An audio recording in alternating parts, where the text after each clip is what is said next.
What's up, Packers Nation? Victor here, and I'm telling you right now, this offseason just turned serious. In the span of 24 hours, the Green Bay Packers made two moves that don't look connected on the surface. But when you really zoom out, they tell you exactly where Matt LaFleur's head is at and why this defense is about to be completely reshaped.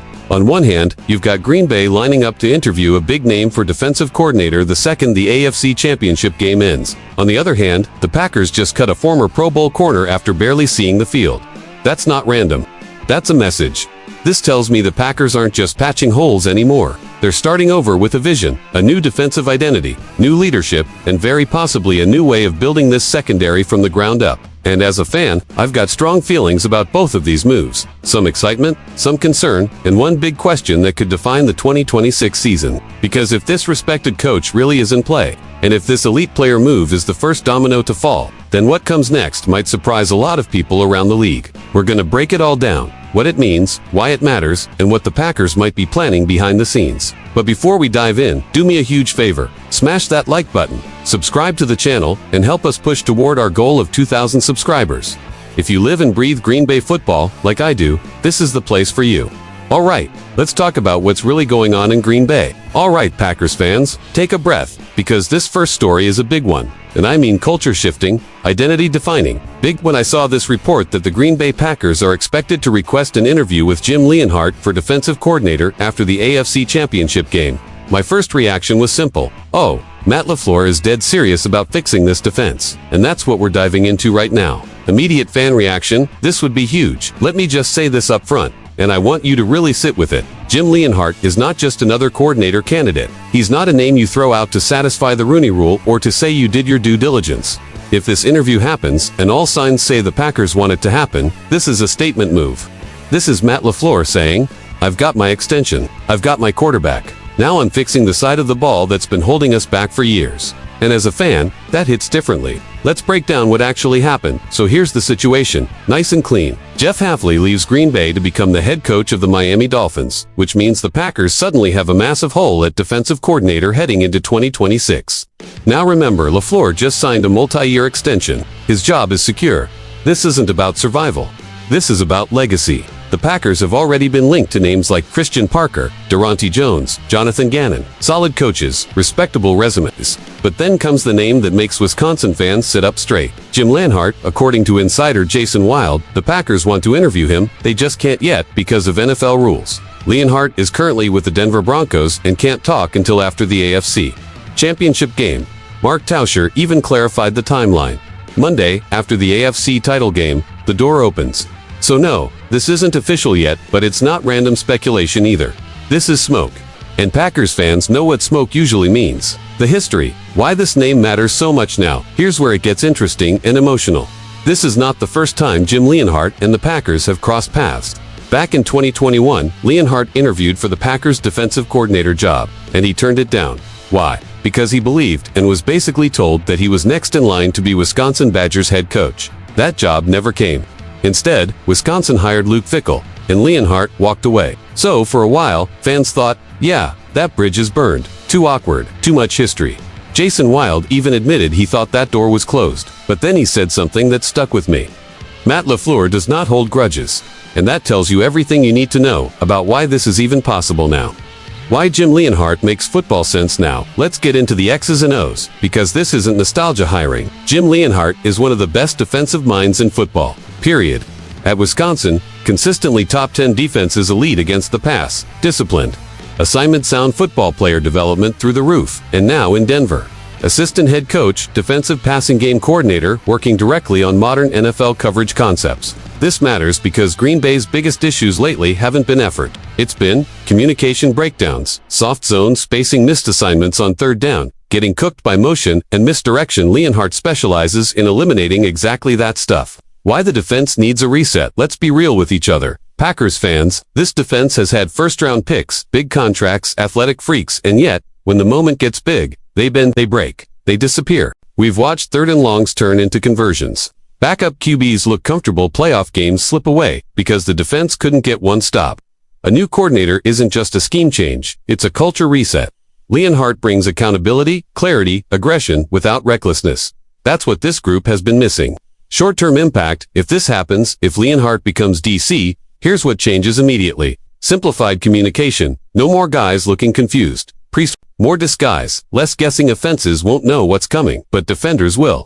Development-focused young players won't just play fast, they'll play right.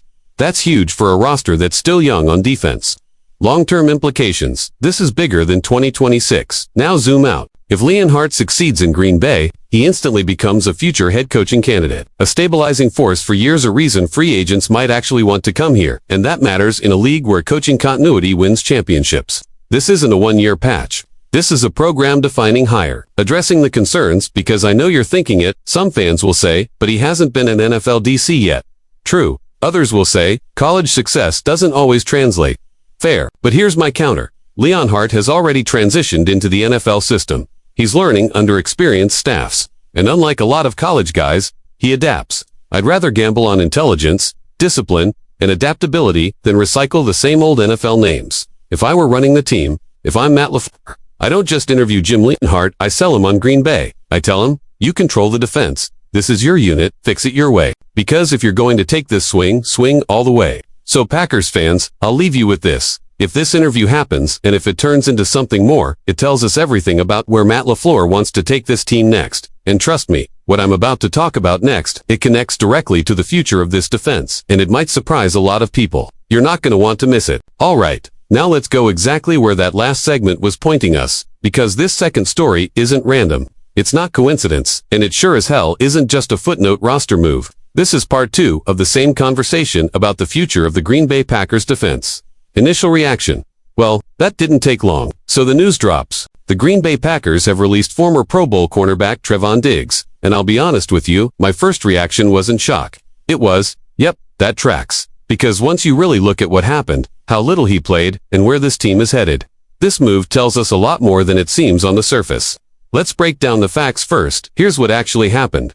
Stripped of emotion, Packers claimed Diggs off waivers from the Dallas Cowboys on December 31st. He played 2 games, total snaps 34. He started the regular season finale against the Minnesota Vikings in the wild-card loss to the Chicago Bears. One defensive snap that tells you everything. And then comes the contract side.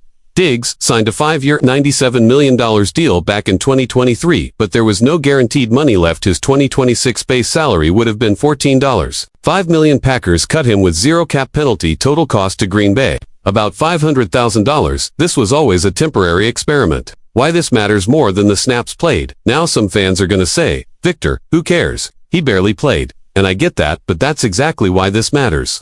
This move is about what the Packers value moving forward, not what Diggs did in 2 games. Because Trevon Diggs represents a type of player, big name, big contract, big reputation, big gamble, and Green Bay just said, nah, that's not how we're doing this. Context, who Trevon Diggs used to be. Let's not rewrite history. In 2021, Diggs was NFL interception leader with 11 picks, a legitimate game-changer, a ball-hawking CB who terrified quarterbacks, but that was 4 years ago. Since then, injuries, inconsistency, missed time, 0 interceptions in 2025. No pass breakups. That's not hate, that's reality. The Packers didn't cut a star. They cut a version of a star that no longer exists.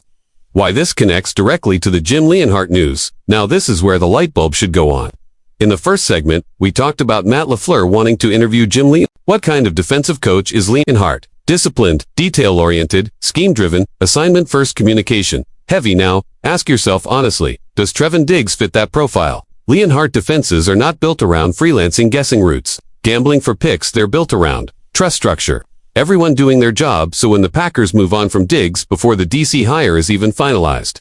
That's not accidental. That's alignment. The bigger issue, cornerback, is a problem. Let's be real. Packers fans, cornerback is now officially one of the biggest needs on this team, and it already was.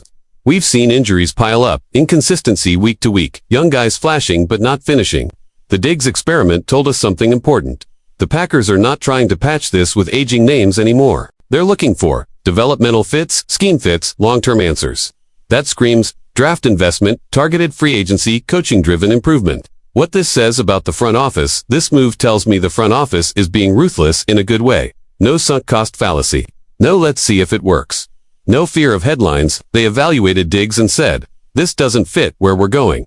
That's how serious teams operate. The domino effect. Scheme first. Names second. Put the 2 stories together. 1. Packers want a defensive identity reset. 2. Packers move on from a high-profile corner who doesn't fit that future. That tells me the plan is, hire the coordinator, build the roster to match the scheme, not the other way around, and that's how championship defenses are built.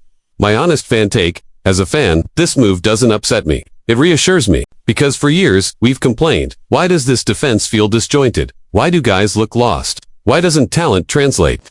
Now we're seeing direction, clarity, tough decisions, and yeah, it's uncomfortable. But growth always is. What comes next? Now the questions start stacking up. Do the Packers draft a CB early? Do they target a younger free agent? Do they trust development under a new DC? Does the next coordinator influence every secondary decision? And that's where you come in. Final takeaway. This is one story, not to Packers fans. Understand this clearly. The Jim Leonhard interview buzz and the Trevon Diggs release are two chapters of the same book. This team is choosing structure over stars, fit over fame, long-term identity over short-term hype, and honestly, that's how you build something that lasts. Let me ask you this. Would you rather take a gamble on big names and hope it clicks, or build a defense with a clear identity, coached hard, and grown together? Drop your answer in the comments. I want to hear from real Packers fans. If you enjoyed this breakdown, smash that like button, subscribe to Packers Nation Report. Turn on notifications so you never miss breaking Packers news. We're building the smartest, loudest Packers community on YouTube, and you're a part of it. This is Victor. This is Packers Nation Report. And as always, go Pack Go.